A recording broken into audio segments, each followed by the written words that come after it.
We are threading a 1919 Davis Rotary. It is a treadle machine. You can see the belt.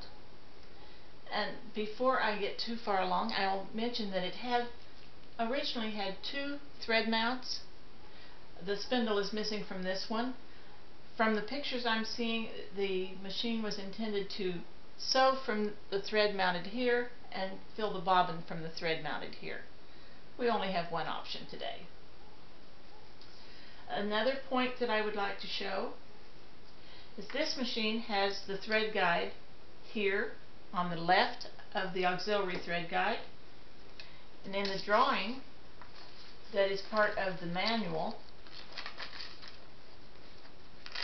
I don't know if I can show that well without it winkling. In the manual, the thread guide is to the right of the auxiliary. That's a minor detail. It might make a difference in your machine. It was placed in both positions at different times.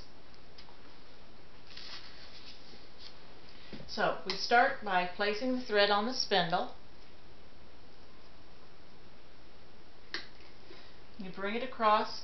This is a thread disc. It has a little slot across the top. You place your thread in the slot and bring it down under the disc. It's part of the tensioning process. The large knob is the tensioner. Bringing the thread from the right, you run it clockwise around a complete circle. Bring it down to the thread guide on the left, under the auxiliary, and up to the take-up guide.